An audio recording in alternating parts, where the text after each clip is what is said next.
On today's episode, I talk with Kurt Uhlir, CMO at Easy Home Search. A sought-after marketing leader who's been called King of Scaling, Kurt has built and run growth for early-stage companies as well as those over $500 million in annual revenue and assembled teams across 6 continents. Kurt shares how his management style has evolved. Spoiler alert, people are not machines, and how he has learned to become a successful leader with the help of a mentor. Even with all of his successes, Kurt says he takes time every day to consider how he might be wrong about some of the things in his business. I hope you enjoy today's episode. Good afternoon, Kurt. Hey, thanks for having me. I'm so glad you're here, and I look forward to this conversation today. But before we jump in, why don't you give us a brief rundown? What do you do, and what brought you to the M word today?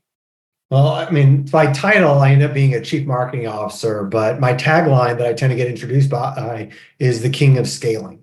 So I've been in almost every C-level position except for general counsel. I can do product role, I can do the others, but scaling is what I do. And so it just tends to be brought into marketing companies, usually B2B companies, or more recently, B2B companies with a large B2C side as well. Great. And so how long have you been on this marketing journey then in all these different roles? In some capacity for about 20 years at this point, so a good while. 10 and a half years of that, I was at a company where we were kind of at the linchpin of like 11 industries at the time. And so I like to say I feel like I've got 60 years of experience because when you're at that linchpin, it was almost like having been, instead of being at like a Bain Capital or McKinsey, it was much more like being in a role where I was running cross co-marketing campaigns across 11 industries. So. Yeah. So are you an industry agnostic guy, or are you specializing in certain buckets of company type? Generally industry agnostic. If I had to get pegged in somewhere, it would be B2B SaaS, but I've done hardware with a SaaS component as well. I tend to say where I help the most is where it's either a really complex technology, software or hardware, or sometimes both, a really complex sale. Okay. And SaaS, you mean software as a service, so subscription software providers. Okay, great. I love that you haven't said this word yet, because when you and I talked previously, like you got super jazzed up talking about servant leadership. Mm-hmm. And I think that, and we'll talk about what that means in a second, but I think that what makes a really good servant leader are people who don't walk around going, look at me, I'm a servant leader. It just comes in how you do your business and how you coach your clients and how you interact. So can you, for those who are listening who might not know this term, define it as you see it, and then talk a little bit about how does that work from a marketing angle in terms of scaling and growth? Okay, yeah, happy to. I think people complicate leadership in general too much a lot of times because there's a lot of money in people selling leadership development programs. So they try making it really complicated. But leadership to me is really simple. There's only 2 main types of leadership. There's an authoritative leadership, which at its crux is do what I say, how I say to do it, in the time that I say, or there's the door, you're going to be fired. And the other side says, and it is very binary, says, look, I've hired you to help the company hit business outcomes. At that moment, I acknowledge I've yielded a lot of decisions, even if it's just down to the shading of colors that are in the campaign. I've yielded decisions to you for a lot of things. And my job as the boss and the hiring manager is to come in every day at work and see is there anything I can do to help you or the team reach those business outcomes that I hired you for sooner, faster, earlier. And when you take it down to that very simple level, a lot of things happen downstream from that. So like as a CMO, am I the person in there setting up all the drip campaigns, tweaking Google Ads campaigns, any of those things? No. Changing descriptions if you're selling a mobile app. I may be involved in some of those decisions, but probably I may have 10, 20, 50 people in my teams that are making those decisions. And do I need to be involved with it? Well, the authoritative leader basically says, I didn't see that, I didn't see this, I didn't approve it, and I don't like it. The servant leader still sees those things that maybe it wasn't the way he or she wanted, but they say they step into coach and they use all these things as a way to help grow their talent. And to some degree, I tried every day to grow my team so that tomorrow and next week they need me less than they did today. That's great. How did this come, your style, how you've evolved in management and leadership? Was there a turning point in your career where this viewpoint of what works became more clear to you, or was this something you were formally educated in? How does one hone this idea of leadership? Well, I failed so many times, most people would crawl underneath the table and die. So that was part of it. We were actually at a company that we grew really well. And in the midst of this, growing the company from 85 million a year in revenue to 1.44 billion, in the midst of that, I had three major things that came in my life. And as part of that, they were all very negative in the course of about a week. And as part of that, I came to faith, which to me was part of just showing up to work being like, I've had a lot of my team that's had divorces, they've left. I made people millionaires that didn't want to talk to me again. And it made me start to go, maybe I shouldn't treat people like that. But I didn't change overnight from that. While I did have this faith, the belief that I should treat people differently, I treated people through that authoritative way because I was the hard driver and I always knew that we could grow the companies faster. And as I really sat down with my mentor and talked through things, he helped me start to realize how much, while I was treating people as disposable goods, which while I may not have I may have thought that was not the right way to treat people, he went, how much do you think it impacted your growth and your team's growth when you lost somebody that was one of your top performers over any 12-month or 2-year period, and they had something personal go on in their lives that maybe even took them out for 30 to 60 days, and you just fired them on the spot for it, or you berated them so bad that they left. And as I kind of thought through it, I was like, well, that did happen a number of times. And so he helped me, so not formal, but much more of a coaching thing where he helped me walk through and realize a lot of times I had lost some truly top performers in the world because I had come down as an authoritative leader that was looking to squeeze every drop of blood I could out of somebody in a weekly basis.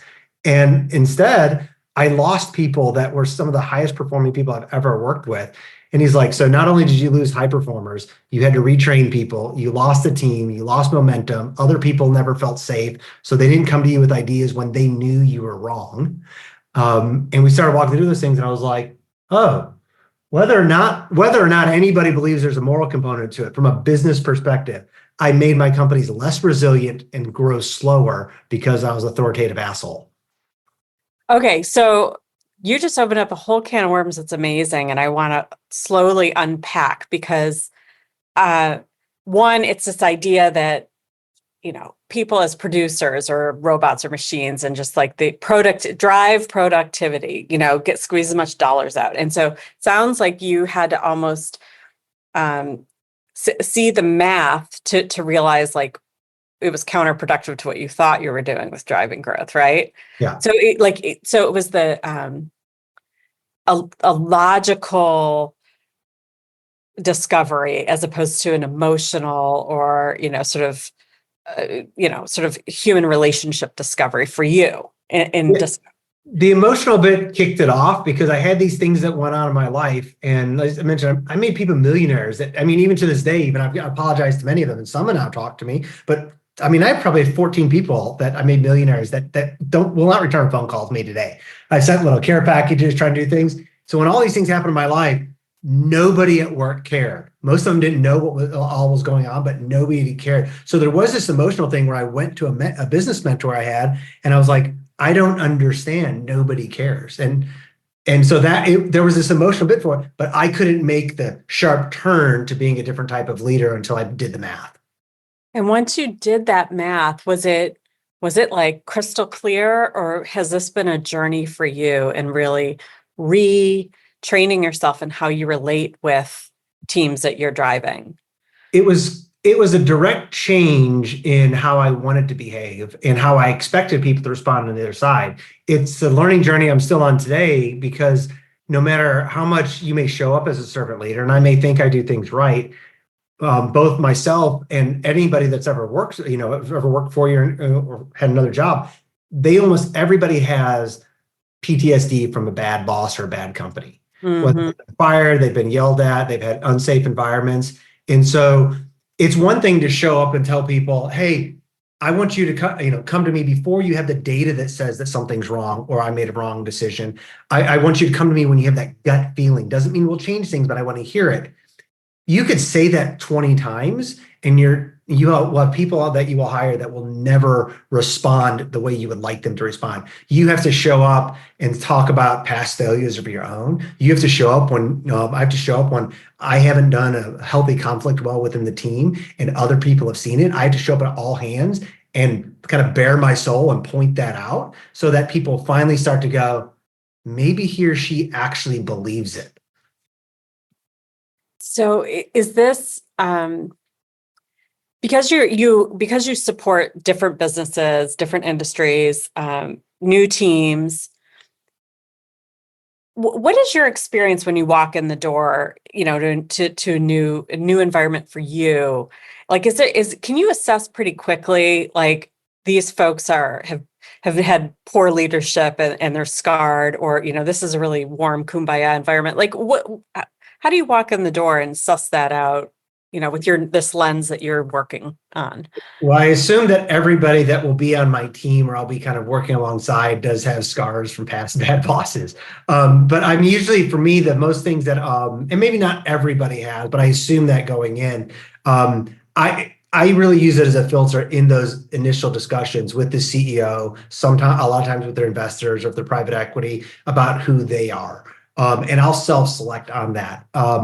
So, I mean, I'll have companies where I'll step into where the leader can be as nice as possible. But when you start to ask questions to find out where they think they're wrong, is this, you ask questions about the strategy they've been implementing and they're wanting to scale, but they haven't been scaling, but you start to ask questions and yet you never sense any humbleness of heart in that they could be wrong. Then I start to go, well, they're probably not going to support the type of leadership that I'm going to want within the company. And so, if they're really insistent that they think I might be the right person, I will continue to push back on them with that, because that's the time to have that conversation. My wife and I use the term, we like to pre-fight. Like, we don't want to wait and have like, let's decide today before there's emotions and other things in place. And so I'd rather, before I got into a company that's 6 months down the line and I'm pushing back, I'd rather push much harder up front to be able to see where that person is, talk among the peers that way. I mean, I spoke to a CEO of a $200 million SaaS company, a software as a service company, so probably about 45 days ago at this point, and was introduced to me by somebody that he just keeps churning through what so many people have. He keeps churning through marketers or chief revenue officers. And so every 18 months to 36 months, he's got somebody else new in the door. He usually knows 12 months before then that the person's going to be out. He just may not have voiced it to them yet. And he's telling me that this has been his reoccurrence. And I kind of go back to him and I was like, okay, but he had also just told me why I would never be the right person to work for his company because I wasn't from their industry. And I'm like, okay, well, I already don't have the job. I'm already not sure I want to work with for the person. Maybe I can leave him with a little bit of something. I'm like, well, you just told me that your marketing and sales are bland. You sound just like all your competitors. You keep hiring people from the industry. And I kind of detail all the things about who's not somebody like me. And you hire authoritative people that know they're right. And yet you think that that's a good path you need to stay on. I don't think we should have this conversation. When you fail again with the next person, call me back and you can pay me an absorbent amount of money and I'll just coach you through hiring the right CMO at that time. And I just shut up. And he sat there for probably 60 seconds easy before he went, yep, I needed to hear all of that. And I'm not sure that I'm capable of actually absorbing it now. And we kind of ended the conversation and he's picked it back up since then. But like, that up front when you push a little bit more on people. Right. So, in terms of, working with, corporate leadership on growth planning, and in your experience, is the key from where a company is today to where they want to aspire to be, is the pathway fixing leadership issues, or is it, the next greatest marketing campaign and sort of, funnel building pipeline? Like, are you, because, at the base of this, where we started out is like, you're a marketer. Like, like you're a marketing guy. Um, but is that really what you end up fixing when you go to these companies, or are there other things that you're? Yeah, it's usually other things. To me, it's never the next campaign. And I will ramp up very quickly, but the first like 45 to 60 days may feel much slower with me because we have to assess what do people actually want, what are they hesitant about, where are they comfortable with controlled risk, especially from a CFO perspective. When you start saying, I'm going to invest, $1 million in SEO and content, and they would normally freak out. They don't freak out when I have conversations with them because we kind of work through that. And for me, like I'm running right now many experiments with machine learning and artificial intelligence and hyper personalization, and some of those may work and some of those may not. But I'm always coming in up front and starting to look at the people. People need to know how I show up, and I need to know how they show up during stressful situations. And then what we need to kind of work through as well is to say, let's find all the bottlenecks. Like, what if we were to 100x the number of leads that come in right now? What would happen within the company? Like most people's drip campaigns and automations would fundamentally break. Just because they could push people through, but they're going to realize real quickly they don't have things tagged right and set up right. It's like, okay, what would sales do at that point? And so I'm going to take the time up front to work through both leadership and how we show up, and as many as I can, the obvious bottlenecks, or at least identify so that we know this part of the machine factory is going to start smoking when we get to it, so that we can then put that on a Trello board somewhere, and we'll get to it later. And then we start working on marketing campaigns and what can we work. I really kind of believe I think, to me, marketing is much like a mass factory to some degree. And so I like one of my last companies, I hired somebody who's a business development just god almost. Like anything he did came up in the CRM. So he was a process person. And I hired him as my operations manager in marketing at this public company. And he's like, Kurt, I'm not capable of doing this. I don't know nothing about marketing. I said, you're the perfect person for this. I have a factory and you're my new foreman.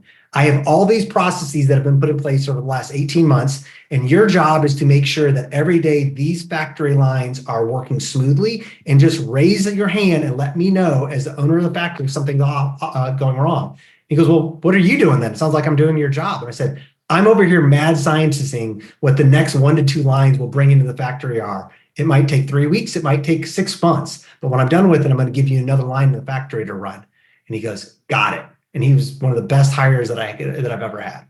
So do you get resistance from, and I'll personalize this. Like I've worked with business coach, and and they come in, we do an assessment of systems and process and the things you're talking about. It's like, are the bones there before Right. you start putting more at the top of your pipeline? Like, are your bones there to grow? Yeah. And and it doesn't matter if you're a Fortune 500 or you're a tiny little startup, you know, cash is king and resources are limited. So my gut reaction is like, let's worry about that when it's actually a problem. Let's not prove to me that you can make all the other things work, and then I'll see the bottleneck and then I'll solve it then. So like, do you get resistance with corporations on, the non-sexy? It's like fixing your plumbing, right? Like when we want to upgrade all the appliances, like. Yeah, I do, but I will often ask the questions up front, especially you mentioned like startups, like, do they have investors? What type of investors? If they have angel investors versus family office money, very different expectations about when people want to return on money and what kind of return on money. So I'll ask those questions to see where they're at. I think one of the issues is that most chief marketing officers, heck, most everybody at the C-level, they do not study, and they do not, they're trying to do marketing campaigns. They're not trying to study their boss and find out what the CEO, what's her goals, what's her pressure. Did she raise her last round of capital 3 years ago, and the investors are expecting either new money to come in the door or them to hit profitability in the next 12 to 18 months? I need to know that, because that would impact what I want to do going forward. If they put, and from that though, if they give too much pushback, that's part of that free fighting up front. I always want the rest of my leadership team, whether they're my boss or my peers, to know what I'm doing and be bought in on the strategy. I mean, the chief product officer at these companies, we're going to end up being best friends because it's like I'm going to want to own customer success, which usually sales doesn't want anyways. But I'm like, look, I'll give you all more product information than you ever thought you could have before. But I want to know what you're trying to actually solve. Well, but it's because people were all bought in. And part of that is then just coming to it and saying, what are you trying to what outcomes do you want in what time frame? And then ask especially if the CEO pushes back, like I actually really like it if the CEO that I'm working for was a former marketer or like revenue officer, because then we can at least talk back and forth in the same language. If they're not, which is in a lot of technology companies, I go, great, you were a chief architect at two software companies and you started this. So you have what background in marketing? So are you going to run marketing? If so, you need to go hire somebody that's not me. Or you can defer to me from a wisdom perspective and I'll bring you up to speed and walk you through it. But if you want to make decisions on branding, which really means trust, which is 30 to 50% of sales uplift, if you want to make those decisions, you need to go hire somebody that's junior and not anybody that's truly qualified for the job. And that usually pushes people back a good bit. But some cases they need that to release the reins a little bit. Yeah. So how do you define success for you in your business? For me, well, I mean, a lot of that really comes down to, I think for me, the biggest thing is making sure that I have a life that is what my wife and I want. We've got two littles at home. We have a couple of properties. And so can I work on challenging problems that allow me to show up to work when I want to and not ever have to come into an office unless I want to? That's what's kind of like success to me. Beyond that, I know that like to me, helping companies scale is periphery. It happens, but like I'm wanting to grow other people. I'm wanting to create other people that are high achieving servant leaders like me so that they can go, create 8, 10, 50 more people like them in companies. And I know the only way though that that's actually going to happen is by actually showing them we can grow companies faster and more resilient when things go wrong than other styles of leadership. So the money happens for the companies. I mean, I've had a couple of coaches, they talk to me, they're like, you should just tell people you're really good at making people obscenely rich. And I'm like, well, that's true, but that's not my goal. My goal is to try to create 10 more of me. That's really interesting. Why do people ultimately pick you? I mean, it sounds like, you put your potential clients through the ringer for you to pick them. Why do they pick you? Is it the insanely rich I mean, outcomes? the numbers do work out really well. I mean, like I said, I failed so many times, but that also means a lot of times I can sniff out bad ideas as well.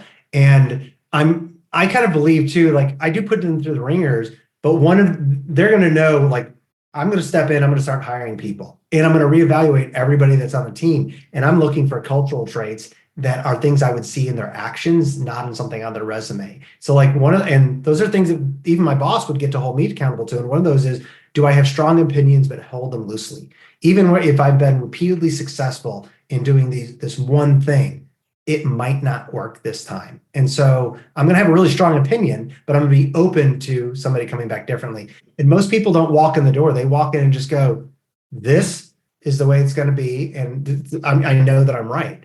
I mean, I'm talking to a company right now. I think fundamentally the content management systems that they have on the variety of websites they have is fundamentally wrong. And to your point about bones, it needs to be fixed before anything moves forward. But I'm making a list of questions to talk to them about because there may be a real reason for it and something that I don't see. You said something to me that I wrote down last time we talked, and you said, this is not verbatim, but you said, I'm keenly aware that at any given time, there are 3 things in my business that I'm wrong about. Yeah. What does that mean? So I'm a data person. So I have a master's in financial engineering. I'm highly quantitative. And so but how many times have you been wrong or I've been wrong? And so I'm keenly aware of it. If I just look back at any one time in my career, and I fast forwarded then the next 6 to 24 months. Well, there were at least 3 things in that moment that weren't just small things like an email subject line. So one of the examples was I was at a company social media management. So literally scheduling for Facebook, Pinterest. We were one of two enterprise plays. Hootsuite was the much smaller for individual managers then. And we knew at the board level, we knew that the best decision was to, instead of just having our two offices in Atlanta and San Francisco, create satellite offices all around the country and a couple overseas to start having like local account managers and service teams out there. And everybody 100% agreement. And we weren't even 9 months into that decision. We'd hired almost 30 people. And all of the data showed not only were our sales not going up, of course, our costs had gone way up. Our customers were less happy and they were implementing our software less. And so all factors, this was the bad decision. And so we literally got all the data in this one meeting and we made the decision then that said, hey, we're going to have to go lay off unless we have another role, like 2 to 3 dozen people like tomorrow. And so it doesn't matter how you lay people off that point. That was the decision that we all knew was right. Well, we didn't make the decision knowing it was wrong. We made the decision believing it was right. And so being wrong and being right feels exactly the same until later data happens and you go, yep, that was the wrong decision. And so because of that, I take at least 30 seconds every day just to stare out the window and kind of think, what am I potentially wrong about today? And I bring that up in my team meetings as well. And in some people where we don't always have the warm, safe environment we like, I put it on my one-on-ones with them because I need to make sure I draw it out of them. Because what's that gut reaction where I might be wrong, the company might be wrong about something, and I need to make sure it's safe to tell me. Yeah, it's, we years and years ago started doing postmortems when we would deliver a final project or a client would roll off or whatever a normal end point would be. And we'd have, a whiteboard session and we write down a bunch of pros and cons or thorns and roses and pat ourselves on the back or, sort of hang our head and, should have seen that coming kind of moments. But then nothing. It was just a good discussion. We'd go on with our lives. And then that we've reached a point where it was that we'd have that same conversation, but we wouldn't end without, okay, and so what? So what in here, what is the lesson that we can apply to the future? Is it a vetting question up front, which you talked about? Is it a systems question? Is it a data question? Is it something in our process that can be improved? Because if you just have the post-mortem or you look at your data or your spreadsheet and you go, bummer, that was a bad decision, but you don't do anything different with that information. So like, is that happening for you on your person, like in your business? Like, are you iterating all the time? Are you like, you got your systems down? I don't think you ever have your systems down. At least I don't. For me, I think there's two parts of it. So I love what you mentioned about being reflective and looking for what's something we could change going forward. And you should do that. For me, the other part, especially on predictions and growth and looking at where revenues or costs are going to go, I take those and for personally, I have a folder across a lot of companies I've worked at before that I'm able to keep these in. But if on a specific company or a specific agency, this should be one folder that everybody gets to see where we bring those back up because it's important. There's all this data that looks at that says are people that are either predictive or reflective, who has better estimates. Well, being predictive, you're likely to be 3 to 5 times more wrong than somebody who's reflective, but it's how you're reflective. It's not just doing the postmortems. It's when you're doing the estimate for the next client. What do you think this campaign? What do you think these strategies? It's being reflective in that moment. And at least for me, one of the ways that I make sure that I'm slowing down to think logically is after I do the estimates, I'll then go pull up those folders or I'll have the team pull it up to where we were wrong. And say, all right, let's look at these 7 ways, these 6 product features, these 5 marketing campaigns, and how they did not turn out how we thought. Now, do we want to revise what we think is going to happen then with what we're looking at right now? When you're reflective at that time, the data shows you're significantly more accurate. But it's doing it in moment. But that doesn't mean you shouldn't also, like you said, is there a vetting question, things we could do upfront to kind of change the whole process too? Right. So what do you think is the biggest challenge facing your business or your role in supporting other businesses right now? I mean, it's almost always people. It just really is. I mean, gosh, I mean, we'd have no conflict if we didn't have to ever work with other people again. Hmm. Um, that's usually the biggest thing, is getting up to speed with people as well. Coming in actually to a fresh team, it's easier to do that than when you've been at a company, or I've been at a company where things have just continually gone sideways a little bit. It's a good trigger event to come in fresh and there's 10 people on the team. As an alternative, um, the biggest problem that I've had just over the last kind of 3, 4 years is stepping into a company where they were so desiring to grow, they started making decisions about agencies and hiring, knowing they were going to bring in a new C-level person. And it's like, well, you're making major decisions on things where you're expecting me or somebody else to step into the role. And that ends up being very difficult as well. Right.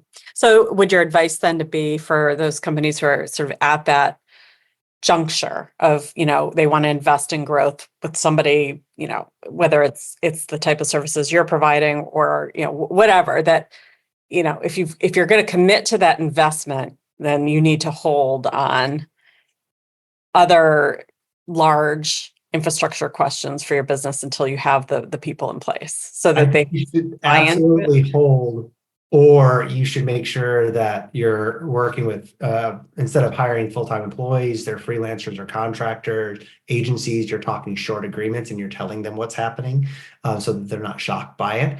Also usually helps them perform a little bit better as well up front because they know Yeah. that there's a person coming in. But you can't always completely hold, but it's not the time if you're bringing in a new CMO to go sign a new 3-year agreement with a PR agency. Yeah. And I know somebody who's done that recently, and I'm like, and I'm not in discussions to be their CMO, but I do know they're hiring a CMO, and I'm like, I, I'm keenly aware too. My wife and I kind of come to this realization: unsolicited advice comes across as criticism. So I remember that personally, remember it for work. And so this is a friend of mine, and I'm like, I want to just take him and be like, you just did the stupidest thing you could possibly be do in your business right now because it's the major part of your brand. Like maybe it works, 10% chance. Other chance, like it maybe goes so bad, you just pay out the agency and don't ever let them do work for you again. Like you don't know that because the CEO that's making the decision doesn't have a marketing background. So what advice would you have for, small, medium-sized companies who need to hire their next CMO or agency? What do they need to consider to Uh, get it right? Question whether or not they actually need a full-time CMO. There's over the last 2 or 3 years, fractional CMOs have become so prolific, but also it depends on what that actually means. Because like the gentleman that started duct tape marketing is out there selling a course to agencies about keep your agency, become a fractional CMO for more margin, and then as part of that, you're subbing work back through your agency. To me, that's just agency work. Mhm. That's nepotism. I mean, almost as if like, hey, I'm going to go hire my cousin, my aunt, and my wife Right. to do things. Um, so as long as your CMO doesn't sub work back through them, then I think that's fine. It's just I think so often if a company is really set up that they have a real market opportunity, it's different if they're a 10-person electrical company and they're trying to become a 12-person electrical company. Maybe they do need agency, make your decision. But if you have investors, you think there's a real opportunity, there's a case to be able to bring in strong chief marketing officers now, still let them hire in-house talent, let them bring in their outside vendors that become vendors of the company.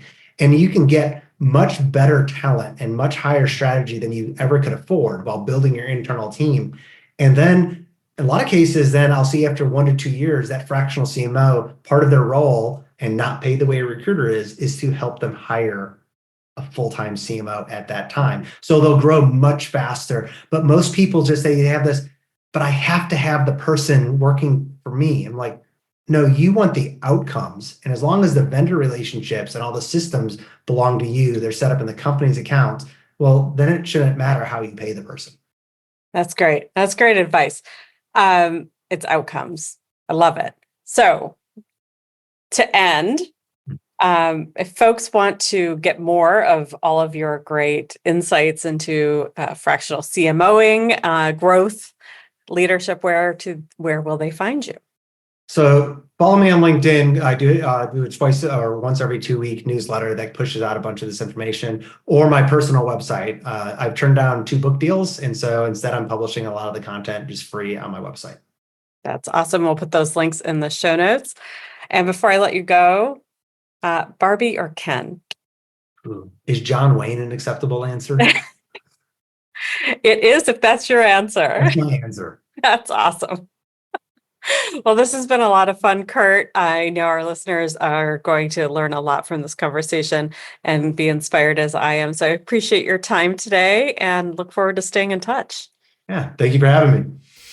Thanks for listening to The M Word. I hope you enjoyed today's episode. Subscribe and never miss a podcast. Visit arlingtonstrategy.com for more.